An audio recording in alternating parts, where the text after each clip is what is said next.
The first sign was a glint above the haze, too quick and clean to be a heavy bomber's wing. At dawn, the flak towers along Berlin's western approaches stirred to life, as they had so many mornings before. Range tables laid out, spotters checking the compass bearings where the next American raid would emerge. Operators expected what experience had taught them. Big, steady box formations of B-17s and B-24s lumbering toward the capital. Their escorts long since turned for homes somewhere near the Ruhr. Yet the shapes that slid out of the milky sky this time were different. Smaller, sleeker, silver streaks keeping station with the great bombers rather than peeling away. To the men on the ground it looked wrong, a trick of light perhaps. But then the telephone lines began to buzz and voices hardened. Fighters, deep escort fighters, were still with the bombers. At JAG Division headquarters, maps with colored arcs showing safe and danger zones hung on the walls. Those arcs had always given comfort. Red where Spitfires and Thunderbolts could reach, a neutral gap where interceptors could attack the bombers alone before turning back. That gap was closing before their eyes. Controllers called in first reports, single-engine fighters over the spree walled, still with the formation. No one believed it at first. A duty officer asked if they might be twin-engine escorts or mistaken for light bombers. Spotters swore these were single-seat machines, fast, long-nosed, with the clean lines of a racing aircraft. Then one of them broke away, dived through a bank of cloud, and was gone before the flak gunners could track it. In the air, German pilots climbing from nearby fields met the truth more violently. They had scrambled expecting tired bombers, easy to bracket and set ablaze. Instead, they ran into agile hunters that matched them turn for turn and still had fuel to fight. Some tried to dive away and were chased far longer than should have been possible. Radio chatter grew frantic. They're still here at Berlin. At Berlin, the shock cut through even hardened veterans. For years, the great gamble of daylight bombing had rested on range. America could send its heavies far, but its fighters would fall back. Now that logic shattered. On the ground below, men stared as one Mustang. They learned the name later. Swung back to the bomber stream after scattering an intercept attempt. Its canopy flashed in the pale light, and then it was just one of many, specks circling above contrails that stretched unbroken from the channel to the heart of the Reich. Officers who had spent the night poring over fuel allocations and pilot rosters felt something cold settle in their chests. The enemy had not only found a way to bring death to Berlin's factories and rail yards, he had found a way to guard it every mile of the journey. At Tempelhof and Gatto, pilots taxied back with empty guns and stories no one wanted to believe. They spoke of a new long-legged fighter that seemed tireless, of attacks pressed with unfamiliar confidence. Mechanics gathered and listened, shaking their heads. Until now there had always been an assumption. The bombers would come, but they would come alone. That assumption vanished in a single gray morning. The capital's defenders felt the change not as a sudden panic, but as a heavy, grinding realization. The sky had new rules, and none of them favored Germany anymore. Deep under the city, in rooms lined with maps and thick with cigarette smoke, staff officers worked in silence that felt heavier than any air raid. The same men who only days before had drawn clean arcs of safety across Germany's skies now stared at their charts as if the paper itself had betrayed them. On those walls, red bands had marked where British Spitfires and American Thunderbolts could roam before fuel limits forced them back. Pale yellow beyond had meant sanctuary, space in which Luftwaffe fighters could climb, strike, and then break away before Allied escorts could follow. But after the long silver shapes appeared with the bombers above Berlin itself, every calculation seemed false. The safe colors no longer matched reality. A young cartographer unrolled a fresh sheet and began shifting range circles eastward. His pencil scratched faintly. Each stroke erased another refuge. Colonel Hartmann, a veteran planner with years of operational work behind him, stood over the table, hands gripping the edge until his knuckles whitened. "This is wrong," he muttered, though everyone knew it was right. Reports from multiple JAG Eschwader agreed. The new enemy fighters had chased them nearly to their own bases. Fuel gauges and returning Messerschmitts told the same story. Whatever machine the Americans had brought, it could loiter where none of its predecessors could survive. Briefing officers walked through the doorways with file folders under their arms, hesitant to disturb the mood. They placed in intelligence sheets on the table. Pilot sketches of the newcomers' long noses, radiator scoops under the belly, silhouettes captured hastily against morning cloud. No one used the name yet. It would be whispered later Mustang, as if speaking it too soon might make the threat more real. Instead, they spoke of deep escorts, new range, drop tanks. Quiet words passed between flight leaders, each man trying to believe there was still a way to adjust tactics. But as the night wore on, a low unease thickened. Fuel tables were consulted again and again. Could the enemy really have crossed half a continent and still fight over Berlin? Supply officers calculated the distance from East Anglia to the capital and back, adding reserves for combat. The answer should have been no. Yet the evidence sat on every landing field. Pilots who had been chased far beyond expectation. Bombers still covered by darting fighters when they should have been naked and vulnerable. The math did not hold, and with that collapse came something worse. The collapse of confidence. At one end of the room, an instructor quietly tore down a training chart showing interception windows. He folded it without speaking and set it aside. New routes, new altitudes, new ambush points would have to be invented, if such things even existed now. Overhead, Berlin slept uneasily, unaware that its defenders were running out of maps that offered hope. Word began to spread beyond the planners. In mess halls and barracks, young pilots who had survived the day's mission passed a rumor on. They never left us, even over Berlin. Some spoke softly. Others tried to laugh it off and failed. The phrase "kein Heiligtum mehr," no sanctuary anymore, slipped into conversations. It was not shouted, not yet, but it clung to the air like smoke. By dawn, when the next round of missions was scheduled, the city above still stood, but something underneath had shifted. Those who studied the war from charts understood that a line had been crossed more decisive than any front on the ground. The maps no longer told the truth, and with that loss went a kind of invisible armor. Germany's defenders would rise again to fight, but they would do so knowing that the sky itself was shrinking, and that from now on the enemy could follow wherever the bombers dared to fly. Before the silver fighters arrived, the story of daylight bombing was written in blood across Europe's sky. The United States had committed to the idea that heavily armed bombers, flying in disciplined box formations, could punch through enemy airspace on their own. Each flying fortress bristled with machine guns. Each Liberator carried waist gunners and tail gunners watching every angle. In theory, interlocking fields of fire would shield the group and allow the bombers to reach their targets, smash vital industry, and return home. In practice, the system had cracks that German fighter pilots learned to pry wide open. Early in the campaign, escorts existed but could not stay long. British Spitfires were quick and agile but built for defense over home fields. Their short wings carried too little fuel to cross deep into the Reich. The new American P-47 Thunderbolt had muscle and speed, but its huge radial engine drank gasoline, limiting it mostly to the western frontier of occupied Europe. When bomber formations passed beyond the radius of these guardians, usually somewhere east of the Belgian border or near the Ruhr, a new kind of war began. Luftwaffe units watched and waited for those invisible lines to be crossed. The German defense system had been built with these limits in mind. Radar stations along the coast detected incoming streams long before they reached the interior. Controllers calculated altitudes and intercept points, then fed squadrons up from bases scattered across northern France, the Low Countries, and western Germany. Messerschmitt Bf-109s and Focke-Wulf FW-190s climbed steeply, timing their arrival for the moment when the American fighters had to turn back. In that uncovered stretch, the bombers flew on alone, massive but suddenly vulnerable. German pilots called it the killing ground.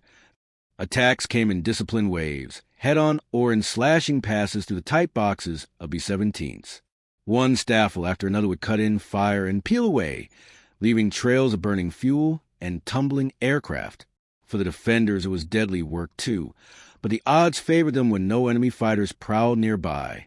Loss rates for the bombers climbed to levels no Air Force could endure forever, sometimes more than 20% of a mission failing to return, entire crews swallowed by smoke and sky. The psychological weight of those unescorted miles was immense.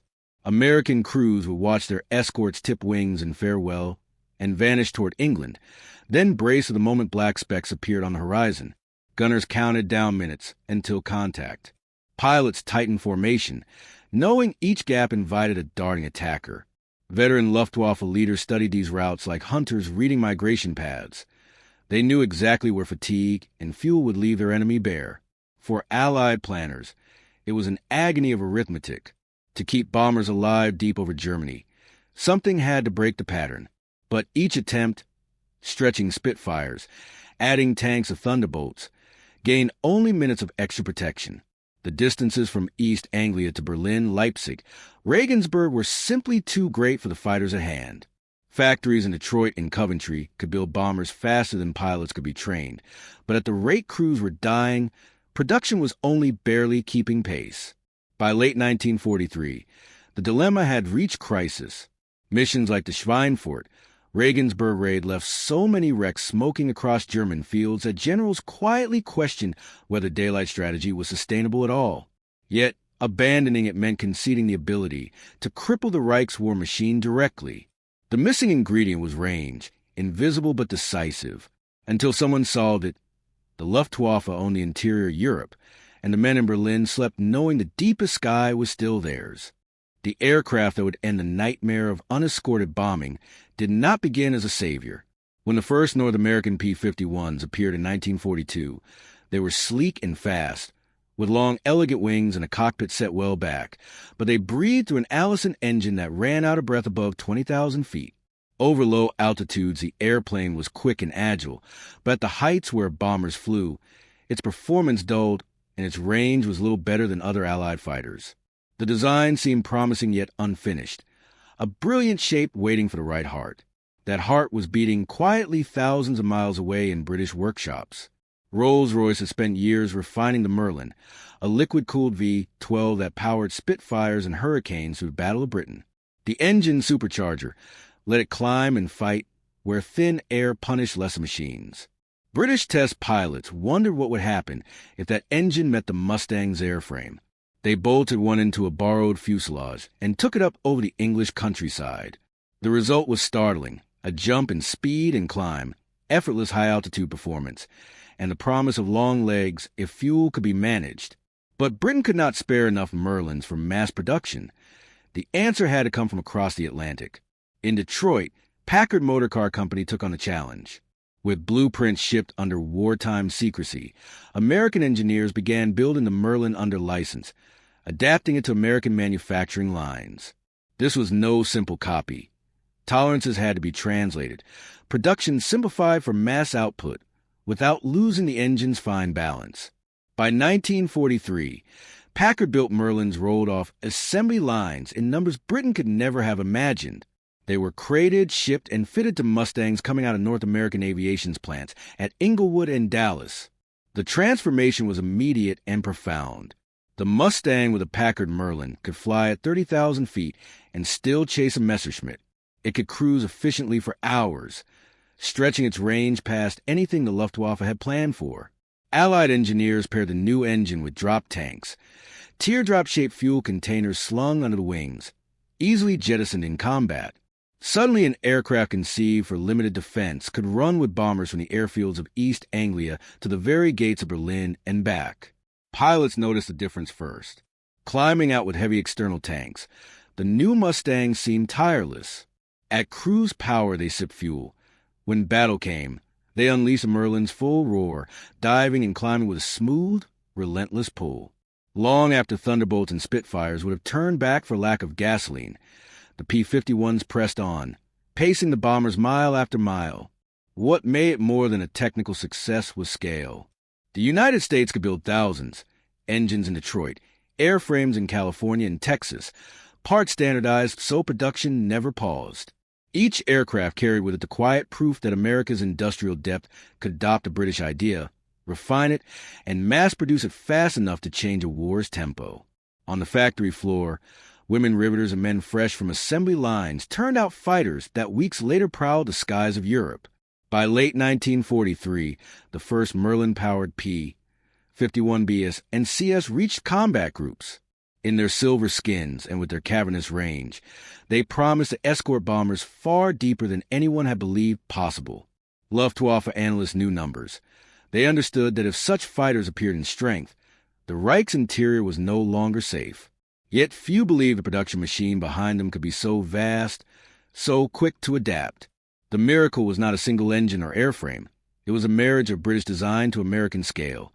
Detroit's machines giving wings to an idea born over England, and in the process erasing the one advantage German air defense had counted on.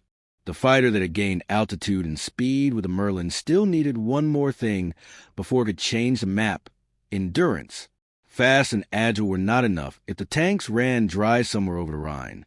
For decades, fighter design had balanced weight against range. Every liter of fuel meant less ammunition, slower climb, and heavier wings. Yet if the bombers were to be protected deep into Germany, that balance had to be broken. Engineers and quartermasters turned to a simple but radical idea: give the airplane fuel it could throw away once the work was done. External tanks were not new, but they had never been perfected on a mass scale for long-range escort. They had to feed the Merlin reliably, resist freezing and vibration, and then release cleanly in combat, so the aircraft returned to full agility. The plumbing was tricky. Fuel pumps and valves had to transfer gasoline from the pods slung beneath the wings into the main tanks without starving the engine or creating dangerous vapor locks. Pilots needed gauges and switches that would not confuse them in the middle of a fight. The solution evolved quickly. Lightweight aluminum tanks shaped to slip through air with minimal drag, self-sealing lines, and quick-release shackles triggered from the cockpit. Behind those elegant teardrop shapes lay immense logistical work. Tank factories sprang up almost overnight, stamping out thousands of identical pods. Some were made of metal, others of treated paper and glue to save strategic materials and be discarded after a single use. Fuel blends were adjusted too. High-octane aviation gasoline refined in Texas and Pennsylvania was shipped east, across submarine-infested waters, into depots in Britain. From there, a network of trucks, trains, and storage farms fed the airfields. Each Mustang might launch with two 75-gallon tanks under its wings, 150 gallons of lifeblood that could be dropped the moment an enemy appeared. Pilots trained on a new ritual. After takeoff, throttle back and sip from the externals first, preserving the internal reserve for battle and return. Cross the North Sea, climb with the bombers, watch the gauges as the extra fuel disappeared mile by mile. Then, when German radar brought fighters up and the formation turned hot, a quick pull of the release lever and the tanks fell away, spinning into clouds. Suddenly, the airplane was light and sharp again, ready to fight on equal terms far from home. Numbers shifted quietly but decisively. A Mustang once limited to 600 miles could now range 1,600 with careful cruise and disciplined fuel burn. Berlin, once an untouchable point on the chart, came within reach. So did Leipzig, Dresden, Munich. Even targets in Austria and Czechoslovakia edged into the circle of possible return. This was not a glamorous change. No medal celebrated plumbing diagrams or fuel logistics. It was here, in depots and drafting rooms, that the killing ground began to vanish. Each disposable tank extended the invisible thread connecting Britain's fields to the heart of the Reich. Combined with the Merlin's efficient thrust, it gave Allied air leaders a new geometry. Bombers could fly where they wished and still be met, step for step, by their guardians. German intelligence officers studying recovered tanks mocked the crude paper skins, but a laughter faded when reports confirmed how far those flimsy pods had carried death. In planning rooms back in East Anglia, range tables were redrawn one more time, this time by the Allies. Commanders who had once sent crews to near-certain attrition now ran their fingers along maps reaching past the Ruhr and smiled grimly. Fuel and industrial pragmatism had turned a good fighter into a predator with an empire's reach. The quiet revolution of gasoline and plumbing had changed the war before most in Berlin even realized it. In the last months of 1943, heavy bombers lifted off from the damp fields of East Anglia into pale winter skies, carrying something new among their ranks. The formations looked familiar at first glance. B-17s and B-24s stretching from horizon to horizon, vapor trails curling like chalk across the cold upper air. But woven among them, barely noticeable at first, were slim shapes with pointed noses and long wings hung with drop tanks. They were few, experimental. their pilots flying in proven fuel routines, and watching gauges with a caution born of novelty. Yet to the men plotting defense deep inside Germany, these first appearances would become a prelude to a disaster they did not yet understand. The target that day was Münster, a city whose rail yards and depots fed much of the Western Reich. German controllers expected a familiar rhythm. Radar along the coast picking up inbound streams, ground observers confirming altitude and heading, interception groups rising to meet the bombers once they moved past known escort limits.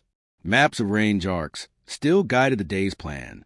Staff elves waited in revetments, warming engines and checking weapons, confident they would find the Americans naked somewhere east of the Rhine. But when the first contact arrived, things went strangely wrong. Fighters scrambled to slash through the bomber boxes, as they had so many times before. They expected unprotected heavies, slow to maneuver and relying on defensive guns alone. Instead, sudden shapes dropped their tanks and dove like hawks. Mustangs, not many, but enough, pounced on the interceptors before they could settle into attack runs. One swarm radio confusion. Single-engine escort over Münster. Repeat, over Münster. The call was half disbelief, half warning. In combat reports later filed by Jägerschwede commanders, a pattern emerged. Messerschmitts climbed expecting time to form up, but found themselves ambushed. Focke-Wulfs approached head-on and were bracketed before they could peel away. The new fighters were fast enough to catch a dive, long-legged enough not to turn back. Pilots who pressed in any way found themselves chased deep into their own territory, harried longer than fuel calculations said was possible. On the ground, controllers adjusted vectors frantically, trying to understand why their protected airspace seemed smaller. Squadron leaders landed shaken and angry. Some accused their men of misjudging distance. Others suspected a fluke. Yet wreckage told its own story. Mustangs recovered and examined by German intelligence confirmed the feared marriage of British engine and American production. Engineers measured the wing tanks and frowned at the implications. For the bomber crews, the change was immediate and visceral. Tail gunners would come to dread the moment escorts tipped wings goodbye now saw silver shapes, holding position far beyond the usual limit. Over Münster's smoking yards they fought with confidence unknown for months. Radios alive with disbelief turned to relief. Little friend still with us.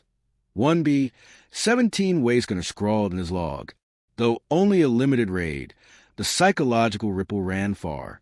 Luftwaffe group staff wrote new memos that night, questioning interception doctrine built over years. Commanders who had relied on predictable windows of vulnerability now faced a question with no comforting answer. If Mustangs could stay to Münster, where else could they go? In briefing rooms, the edges of maps began to feel porous. Pilots sensed it too, even if no one said the words yet. The sanctuary was cracking, and something long feared was on its way. Bombers that would never again be alone. The winter sky over Europe was iron gray when the Americans began what their planners called Operation Argument, but what bomber crews and German defenders alike would remember simply as Big Week. For months, the 8th Air Force had built up strength in England, training new groups, refining navigation and bombing techniques, and quietly feeding its squadrons of Merlin-powered Mustangs. By February 1944, the pieces were ready. The goal was audacious. A sustained assault on the Luftwaffe itself, striking aircraft assembly lines, engine plants, ball-bearing factories, the nervous system of German air power. The risk was enormous. So far, deep daylight raids had bled bomber groups white. But this time, the calculation had changed. The opening waves roared east across the channel, bombers massed in disciplined rectangles. Contrails fusing into broad white highways pointing toward the heart of the Reich. With them flew squadrons of long-range fighters, heavier in number than ever before. Drop tanks quivered under silver wings, feeding the Merlins as crews settled into long cruise power. Over German radar scopes, the inbound tide looked familiar at first. Controllers plotted courses and relayed altitudes to waiting units. Yet already unease stirred. Reports of deep escorts had circulated since Münster. Now their signatures appeared again, in greater strength. The first day's target was the city of Leipzig and the plants that turn out vital engines for Messerschmitt fighters. Jägerschwede scrambled as usual, forming up in layered defense belts. But when they reached the stream, Nothing matched expectation. Mustangs slashed into them with brutal precision, breaking attack runs before they could form. The bombers thundered on largely unmolested, and those fighters that did get through faced crossfire from the heavies and immediate pursuit by the escorts. Radio networks meant to coordinate mass strikes dissolved into scattered warnings and desperate calls for reinforcements. The pattern repeated across the week. Schweinfurt, Regensburg, Gotha, names already blood-soaked for bomber crews, saw new tactics play out. Instead of brief flares of protection followed by long hours of isolation, the bombers now moved under a shifting canopy of fighters that seemed to appear wherever danger threatened. Mustangs fought with a different rhythm than earlier escorts. They had fuel to stay, to climb and dive repeatedly, to chase German interceptors all the way down. Pilots who once counted every gallon with fear could now linger and kill. For the Luftwaffe, it was a strategic earthquake. Aircraft factories that had believed themselves shielded by range and attrition were suddenly naked. Production schedules, carefully calculated on the assumption that American bombing could be blunted, began to unravel. In conference rooms, managers tallied lost output and demanded protection that no one could promise. Training schools felt the strain as replacement fighters and experienced instructors alike were consumed trying to blunt the offensive. Losses among German fighter groups spiked to unsustainable levels. Veteran pilots were killed or captured. Green replacements, rushed into combat with barely 40 hours of flight time, were chewed apart. Commanders wrote grim memoranda about morale. Our men no longer believe the bombers can be stopped. One officer recorded, "They say the sky itself belongs to the Americans." Meanwhile, in English mess halls, the mood shifted from grim endurance to quiet confidence. Crews returned battered but alive, numbers of missing aircraft falling as Mustangs tightened the protective net. For the first time, deep strikes no longer felt like one-way gambles. Over maps at 8th Air Force Headquarters, planners pushed pins further east.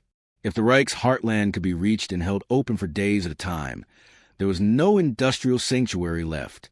By the end of February, Big Week had not yet destroyed the Luftwaffe, but had broken something more fundamental: the assumption of air superiority over Germany. Factory managers spoke in whispers of evacuation. Hitler demanded miracles. Göring promised new jets and secret weapons even as his fighter force bled dry.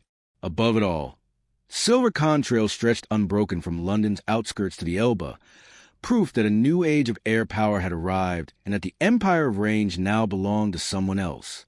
In the months after Big Week, when the front seemed to shift from confidence to quiet dread, some of the most telling accounts came not from planners, but from the men who had lived it at altitude.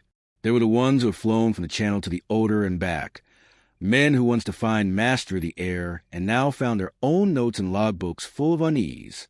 Many wrote not for publication but for themselves, wrestling with a new reality that training manuals had never prepared them to face. Oberleutnant Karl-Heinz Becker, a veteran with dozens of kills, had kept a neat flying diary since his first combat over France. His February 1944 entry was unlike any before. "I could not believe they stayed with the bombers," he scribbled after a mission over Leipzig. "At first I thought perhaps some P-38s had strayed too far and would soon break off. But they turned into us with tanks still hanging, and when we tried to disengage, they came after us. Even over Leipzig, even near Berlin, it is as if the ocean followed the ships inland." The metaphor betrayed something larger than tactical shock. It was a sense that familiar geography no longer mattered. Hauptmann Otto Voss, another long-serving pilot, recounted a day when his staff would climb to intercept what looked like the usual formation bound for ball-bearing works. "We formed above the bombers to drop into the attack. Then they rose to meet us, single-seaters with great speed. I rolled and dove, assuming they would peel off. Instead, they chased me through cloud after cloud. Fuel warning lights blinked before I was safe. They can follow everywhere now." His tone, usually clipped and professional, wandered toward disbelief. Interrogations of downed German pilots by Allied intelligence captured similar notes. One young flyer, barely 20, reportedly told his captors that the Americans had broken the sky. Another, older and once brash, was overheard telling an interpreter that the new fighters had stolen the last minutes of our hunt. Even diaries meant never to be read carried confessions. A flyer named Hans Keller wrote a strain on his group. "We were taught to strike when the escorts turned back, to hit hard and be gone. That day never comes now. They remain. Always. We are hunted ourselves." His notes include careful sketches of drop tanks, copied from quick glances in combat, as if understanding their secret might restore balance. The psychological shift was subtle but corrosive. Once, veteran aces returned with stories of initiative and clever tactics, turning losses into lessons. Now they returned with wary eyes, describing relentless pursuit and an enemy who could afford to linger. Mechanics noticed a change. Ground crews who once greeted their pilots with cheers heard longer silences instead. Briefings grew tense. Questions about fuel and escape routes came faster than talk of kills. Allied planners would only guess at this unraveling, but in those cramped cockpits the truth was plain. For the first time since the war began, many Luftwaffe veterans felt they were on the wrong side of arithmetic they could not alter. The machines ranged too far.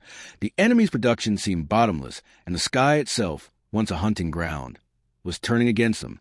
In scattered bunk rooms after missions, men sat with coffee gone cold, writing quietly in leather notebooks, trying to name what they had felt that day above Leipzig.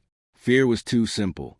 It was something colder, closer to surrendering an old belief, that distant to protect, that home skies were truly home. Beneath the air battles and the sudden shock of long-range fighters, a quieter war of numbers had been unfolding for years, a war the Luftwaffe could not win even before it fully understood the threat. Range had closed the tactical gap, but production was closing the strategic one. In Detroit, Buffalo, Seattle, and Fort Worth, assembly lines ran without pause. Airframes moved nose to tail down endless conveyors, while cranes lifted engines into place with metronomic rhythm. Each Mustang and each flying fortress that appeared over Europe was not an isolated feat of engineering, but the product of a supply web so vast it seemed almost abstract to those fighting beneath its shadow. Fuel alone told part of the story. Allied planners measured consumption not in barrels but in oceans. American refineries along the Gulf Coast and Caribbean islands turned out high-octane aviation, gasoline in volumes so large that railways and pipelines had to be reimagined simply to move it east. Tanker convoys brought wave after wave across the Atlantic despite U-boats. New synthetic additives allowed engines to run hotter and longer. By 1944, the 8th Air Force consumed more fuel in a week than the entire Luftwaffe could spare for its frontline fighters in the same period. German officers knew their synthetic plant at Luna and Politz were already stretched and vulnerable. Each bomb that fell on those sites threatened not just a day's sortie, but the next month's. Aircraft production showed an even starker imbalance. The United States had turned automobile know-how into aviation power. The same stamping presses that once made fenders now churn out wing ribs. The same paint shops that finished sedans now sprayed olive drab. In 1943 alone, American factories delivered more than 80,000 aircraft of all types. Germany, fighting blockades and raw material shortages, could not approach such output.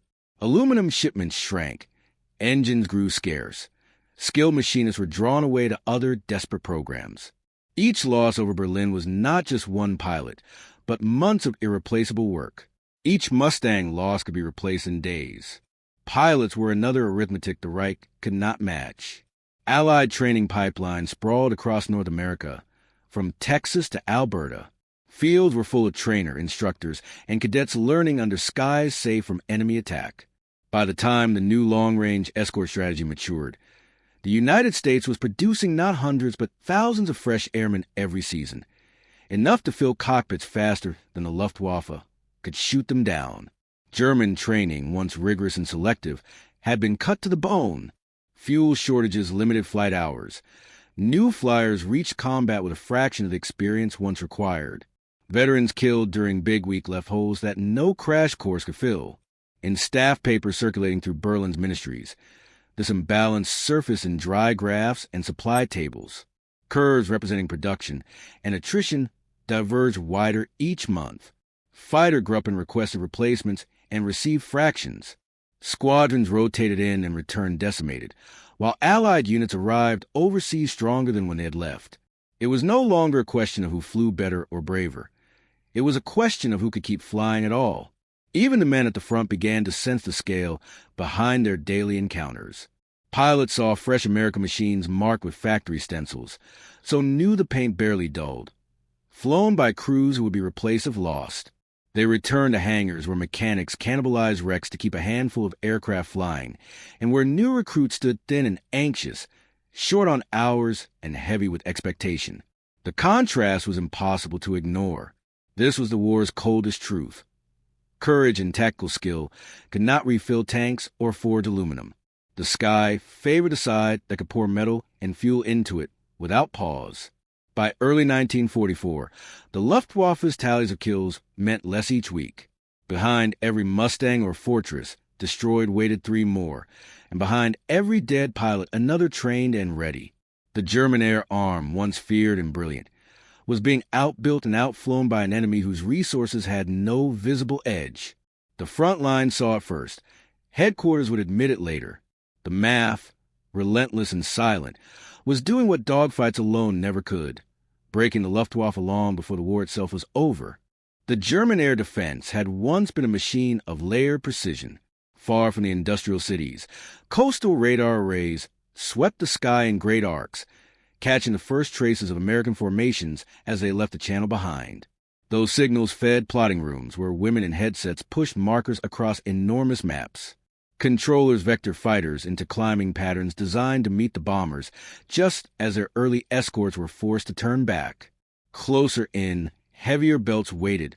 Focke-Wulfs from Ruhr fields, Bf-109s rising from Bavaria and Saxony, night fighters adapted for daylight when pressure demanded. Finally, over the great cities themselves, anti-aircraft artillery stood in serried ranks, gunners drilling to place dense curtains of steel in the paths of unprotected bombers. It was a system built on mathematics and timing, and for a time it worked. But with the arrival of long-range escorts, each ring began to unravel. The first cracks appeared at the perimeter, where radar contacts once triggered confident launches. Now those launches met fighters already present. Jag-Geschwader scrambled expecting unescorted prey, and instead collided with Mustangs prowling well ahead of the bombers. Surprised dull coordination. Attacks that relied on mass became fragmented brawls. Reports filtered back from outlying airfields. Enemy single-seaters engaging before assembly. For controllers, accustomed to shaping the battle from afar, the board grew chaotic. Squadrons broke off, burned fuel early, and returned scattered. Further in, the intermediate belts, long the killing ground, lost their teeth. German tactics had depended on multiple waves pressing in as bombers passed from one sector's protection to another's. The new escorts moved with the bombers, yet ranged outward as needed, pouncing on climbing interceptors before they could form coherent groups. Flights tried to regroup or bounced again and again, bleeding cohesion. Communications clogged with warning calls instead of attack orders.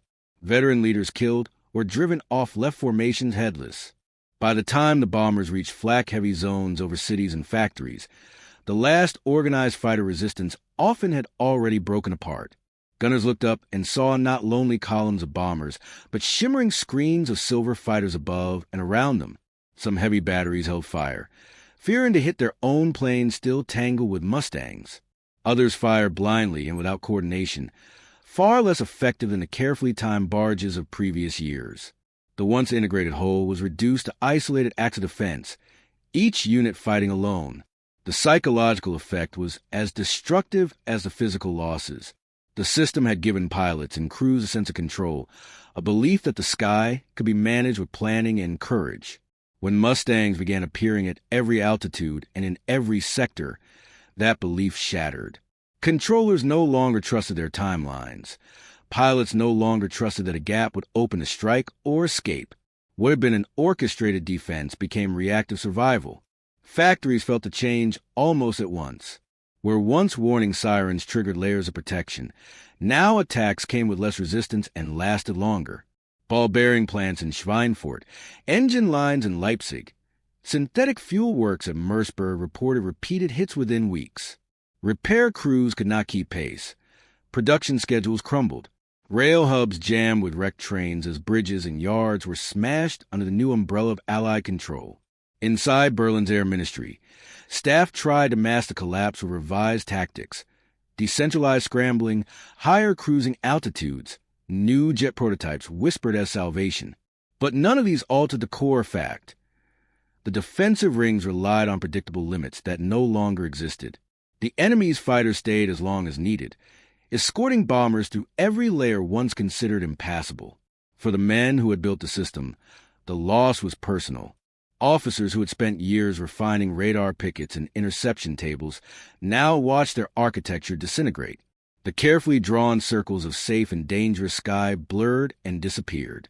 In diaries and after-action reports, one phrase recurred: "Kein Schutzraum, no protected space remains."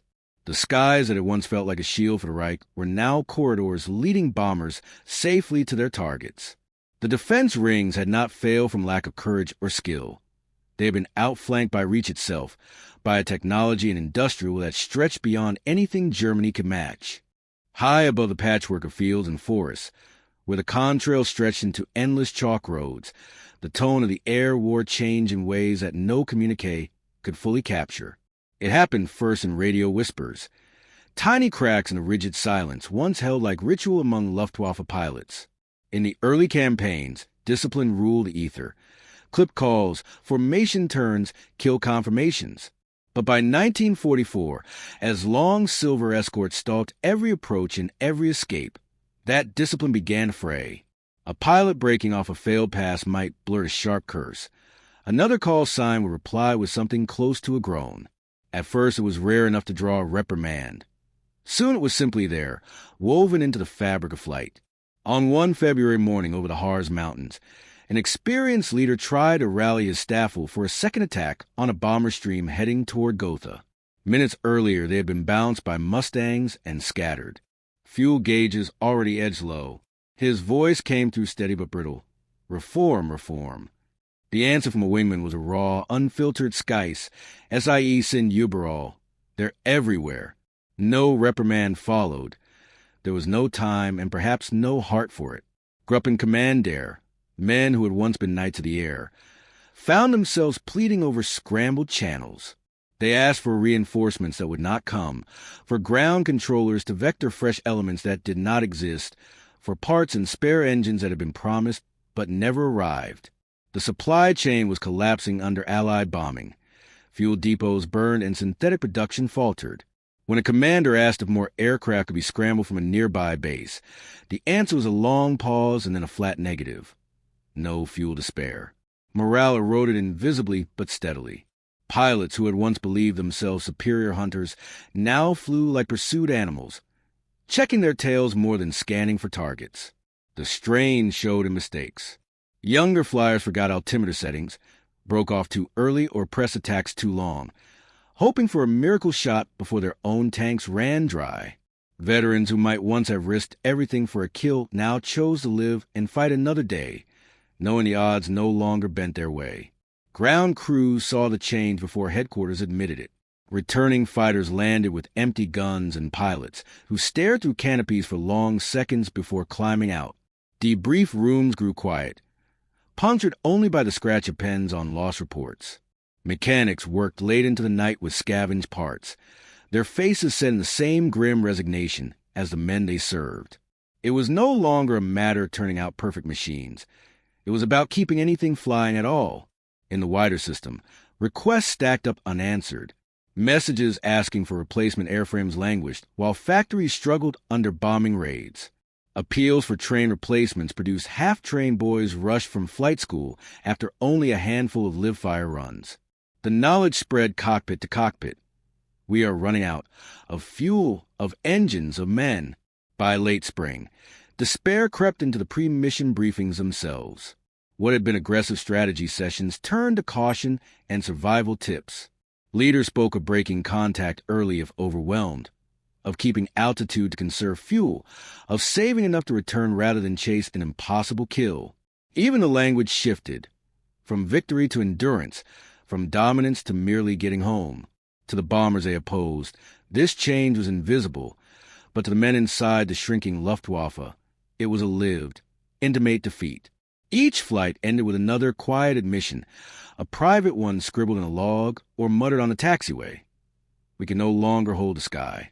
Not for want of courage, but because the math and the machines have moved beyond reach. And as that truth seeped upward through every mission, the war in the air became something colder. No longer a contest, but an inevitable retreat measured one exhausted pilot at a time. By the spring of 1940, for the Luftwaffe's front line was no longer held by the confident cadre that had swept Europe 4 years before. The air war's grinding arithmetic had hollowed out that first generation.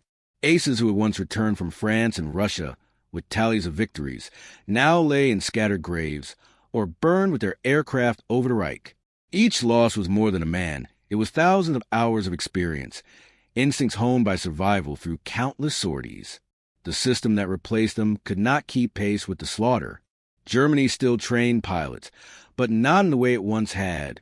Early in the war, a recruit might log 200 or even 300 flight hours before combat, learning formation flying, gunnery, navigation, and the subtle reading of clouds and weather. Now the pipeline had shrunk to a desperate trickle. Aviation gasoline was rationed. Training flights were cut. Instructors were pulled forward to fill combat gaps, leaving students to teach one another. Simulators and blackboard lectures replaced real time in the sky. By 1944, many young men arrived at operational Gruppen with barely 40 hours of flight behind them, a fraction of what their Allied enemies enjoyed before their first mission. The results were brutal and immediate. Fresh pilots climbed into temperamental Messerschmitts or Focke-Wulfs with only a basic grasp of handling. They faced opponents who had already survived dozens of missions, flown long over oceans and enemy coastlines, and practiced dogfighting under experienced mentors. Mustang squadrons now filled with airmen hardened by months of deep escort work met these newcomers without mercy. When combat broke out, the imbalance was as much psychological as technical. The Germans' fingers were still learning the feel of triggers and trim wheels. Their adversaries fought with the calm precision of men who had lived through ambushes and long return flights. Casualty rates soared. Entire replacement staffs disappeared on their first encounters. Groups that once rotated fresh faces gradually became revolving doors of death. New arrivals met the bombers once or twice and did not return.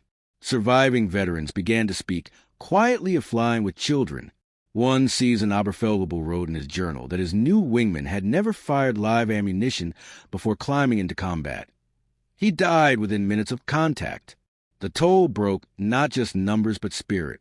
Ground school instructors, left behind as their best teachers were pulled away, tried to make up for lack of flight time with lectures on tactics and discipline. It was no substitute. Dogfighting at 30,000 feet demanded instinct, and instinct came only from hours the Luftwaffe no longer had fuel to give. Engines for training planes were diverted to frontline needs. New fields were bombed before students could solo. Even the weather seemed against them, forcing rare flying days to be split among too many hands. Allied observers noticed a change. Debriefs from Mustang pilots often mentioned opponents who flew straight, climbed poorly, or failed to check their tails. Gun camera film showed easy kills where once tight defensive turns and clever breakaways had been expected. The term cannon fodder began creeping into Allied slang, a bitter echo of what these young Germans had become. Inside Germany, the cause was understood, but could not be stopped. The command faced a paradox.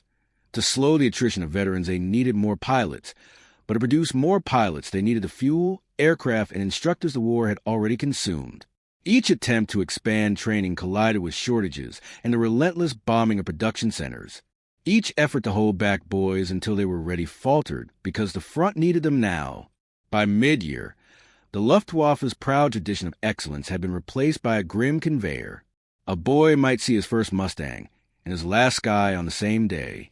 Those who survived often carried a numb shock, an understanding that their training was a skeleton of what it should have been. They flew on borrowed courage until that too gave out. And above them, the long-ranged escorts prowled patiently, machines of a system that could afford to take its time teaching men to master their craft, and then send them to war already seasoned. The Luftwaffe was not just outbuilt. It was outtaught, forced to send its youth against a veteran enemy, and watch them vanish before they could even learn how to fight. for the crews of the 8th Air Force. The shift came slowly, almost imperceptibly at first. Then all at once, men who had spent the better part of a year stepping into their bombers with a silent calculation, the odds of not returning, began to feel the arithmetic tilt in their favor. Dawn over East Anglia no longer carried quite the same weight of dread. There was still danger. There would always be danger, but the hopeless isolation that once stretched across the German sky was breaking. In the hard winter of 1943, crews had climbed aboard their B-17s, knowing that beyond the Ruhr they were alone. They could mark the point of no return on their maps, the invisible line where thunderbolts and lightnings tipped their wings and headed home. Past that point came the swarms of Messerschmitts and Focke-Wulfs, organized, confident, waiting to carve into bomber boxes until losses became sickening. Schweinfurt, Regensburg, Bremen. The names haunted ready rooms, whispered among waist gunners and navigators. To fly deep into the Reich had felt like walking into a gauntlet blindfolded. But as 1944 unfolded, new silver shapes lingered longer with each raid. At first it was a handful of Mustangs fighting far past where they should have run dry, then entire escort groups pacing the stream beyond the Rhine. Crews noticed. A tail gunner scanning the contrails would nudge his partner and point at the slim fighters weaving calmly at altitude. A pilot, exhausted but alert, would glance to his wing and see an escort still there deep over central Germany. The phrase, "little friends," once a wry joke, began to sound less like wishful thinking and more like truth. By the time of Big Week and the relentless March raids, the difference was unmistakable. Radio chatter from the fighters no longer faded away before the real danger began. It remained present, crisp, and reassuring.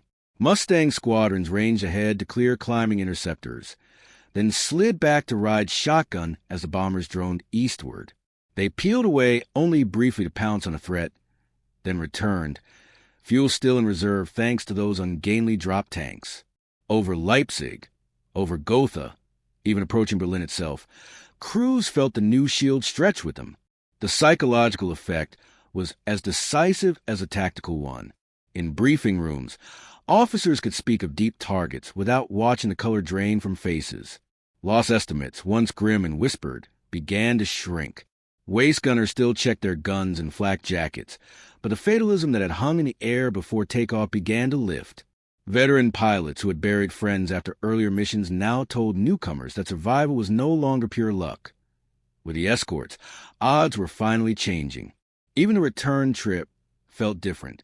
Once, bombers limp home alone, wounded and scattered, easy prey for opportunistic fighters.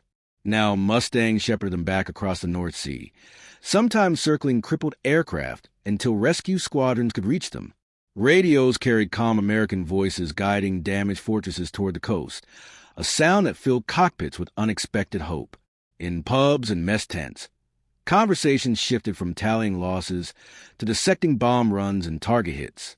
Crews spoke of the new fighters with something approaching reverence, aware that their presence meant lives saved and missions completed. The strategic campaign, once on the verge of collapse, began to gather unstoppable momentum. From a German perspective, this renewed confidence was as dangerous as a physical escort. Fear had been a weapon. If bomber morale broke, the raids might have faltered. Now the opposite was happening. Each successful deep strike reinforced the Allies' belief in daylight bombing, encouraging planners to push deeper, to risk more knowing that the shield held. The Mustang was not just an airplane. It was a promise that crews could believe in their own survival. By late spring, the airfields of England felt different at dawn. Engines still roared and flak and fighters still awaited, but a subtle transformation had taken hold. Men climbed aboard with steadier hands. Ground crews saluted not with quiet dread, but with measured confidence. The long war in the air was still costly, but it no longer felt like suicide. The return of protection, of visible guardianship, gave back to the bomber force something it had been bleeding for 2 years. The belief that the mission was survivable and therefore winnable. That belief would carry them the rest of the way to Berlin and beyond. By the spring of 1940, for the raids that once seemed daring thrusts had become a rolling tide. Morning after morning, the gray fields of East Anglia shuddered under the takeoff of hundreds of bombers, now escorted by swarms of long-range fighters that filled the sky with new and unsettling permanence. What began in February as Operation Argument continued into March, April, and May with relentless purpose. Each mission pushed deeper, striking at the marrow of the Reich's war economy. The refineries and synthetic fuel works that kept its engines alive, the ball-bearing plants that made every tank tread and propeller possible, the aircraft factories struggling to replace mounting losses. Berlin itself felt the change. Air raid sirens that had once offered strange reassurance, a pattern of terror, a promise of limited danger, now wail with no such comfort. The capital had been bombed before, but never with this kind of reach behind it, never under a shield so wide that interceptors could not break. The new raids arrived heavy and unbroken, bombers stacked by the hundred with silver Mustangs prowling above and around them. Flak still thundered and fighters still rose, but the protective rings were ragged and thin. Attack after attack ripped at power stations, rail yards, the synthetic fuel plants at Luna and Merseburg, the ball-bearing works at Erkner and Schweinfurt. Smoke climbed in tall, dirty pillars that lingered for days and turned sunsets a strange copper over the Spree. In Hitler's headquarters, fury erupted with every report. He raged at generals and industrial chiefs, demanding instant counterblows, new fortresses in the sky, a stop to the humiliation of foreign bombers over the heart of Germany. Goring promised miracles he could not deliver. Jet fighters would soon appear, he said. Secret weapons would punish England and force the Americans to their knees. But inside the Air Ministry, the truth was harder and plainer. Fuel output was collapsing. Each raid that struck a refinery or hydrogenation plant meant fewer gallons for training, fewer sorties for defense. Squadrons grounded for lack of gasoline could not guard the homeland, no matter how many aircraft were on paper. The production system that had sustained the Luftwaffe through years of war was unraveling under pressure it could not bear. Aluminum was scarce, ball bearings scarcer still after repeated hits. Assembly lines ran at night under dim light to avoid detection but could not outpace destruction. Replacement aircraft rolled out incomplete, engines missing, parts scavenged from wrecks. Meanwhile, the Allies replaced their losses faster than they could tally them. Mustang groups returned from deep escort missions, replenished, repaired, ready to go again within days. The psychological damage inside Germany deepened with each blackened industrial zone. Cities once thought beyond the easy reach of daylight bombers watched factory blocks collapse and rail networks choke with wreckage. Workers stumbled home past gutted plants, knowing their labor could not outrun destruction. Fighter pilots flying dwindling patrols saw the smoke columns and understood their impotence. One veteran wrote bitterly that he could smell the war being lost on every return flight. On the Allied side, the transformation was equally clear. Briefings spoke confidently of crippled synthetic fuel production. Reconnaissance photographs showed empty storage tanks and silent refineries. Intelligence officers reported that Luftwaffe units were rationing sorties and abandoning forward fields for lack of gasoline. In planning rooms, men who once doubted the viability of daylight bombing now talked of total air supremacy as something near at hand. By May, Berlin's government quarter lived under almost constant alert. Trains carrying evacuees and critical machinery clogged rail lines, even as bridges and yards were pounded again and again. Promises of wonder weapons could not hide the crumbling reality. The air war had shifted irreversibly. The Reich, once shielded by range and preparation, now lay naked before an enemy whose fighters could roam at will. Hitler's rage and Goring's boasts echoed in rooms increasingly isolated from fact. Outside, the sky itself told the truth. Contrails unbroken from the Channel to the capital, black smoke marking another day when production died faster than it could be reborn. The summer that followed would bring invasion and new battles on the ground, but the decisive fracture had already happened far above. The destruction of fuel and factories, the bleeding of the Luftwaffe, the steady presence of escorts all the way to Berlin. These ended any hope Germany had of reclaiming the air. A war once fought with daring raids and desperate defense had become one of industrial certainty. Berlin burned, and with it burned the last illusion that the Reich's heartland could resist the reach of an enemy whose resources and technology now spanned continents. When the war was over and the documents were gathered, when officers who had once defended the Reich now sat in cold rooms answering questions for their captors, a pattern emerged that even they could not deny. Defeat in the air, they admitted, had come not only from being outbuilt, not only from losing pilots faster than they could be replaced, but from something subtler and more devastating: range. It was the ability of a fighter to rise from fields in England, fly with bombers across the length of Germany, circle even over Berlin, and then return home that broke the system they had built with such care. In their reports and memoirs, German staff officers described the layered defenses they once believed invulnerable: radar, fighter belts, flak corridors. Each depended on timing, on the certainty that Allied escorts would turn back at a predictable point. That certainty vanished when the P-51 appeared. For planners who had once measured safety in kilometers beyond the Ruhr, there was nothing left to calculate. A defense built on geography crumbled before a machine that ignored geography. One Luftwaffe colonel, interviewed in 1946, put it plainly: "We could match bravery. We could even match tactics. We could not match distance." Historians studying the captured records trace the collapse through graphs of attrition. Where bomber losses once climbed steeply past unescorted zones, the line bent downward as Mustangs extended their reach. Where German kill ratios once gave comfort, they plummeted when green recruits met veteran escorts with fuel still in their tanks. The Luftwaffe's downfall, the analysts concluded, was written as much in supply curves as in dogfights. Fuel production strangled by bombing, training hours cut to ribbons, factories buried under rubble. Each blow landed harder because the escorts allowed bombers to stay on target until destruction was certain. For Allied commanders reflecting in their own post-war accounts, the lesson was equally clear. Victory in the air did not come solely from massing aircraft or building strong machines. It came from the ability to project power continuously, without pause, without a gap for the enemy to exploit. The Mustang was not the fastest fighter of the war, nor the heaviest armed, but it solved the single problem that had kept daylight bombing on the edge of failure. It stayed. It carried the promise that no bomber would be left alone above enemy territory. In doing so, it turned precarious gamble into an unstoppable offensive. German pilots who survived to write of their experiences often returned to the same haunting memory, the moment they realized there was no sanctuary. Some described the shock of seeing escorts still overhead as their fuel lights blinked warning.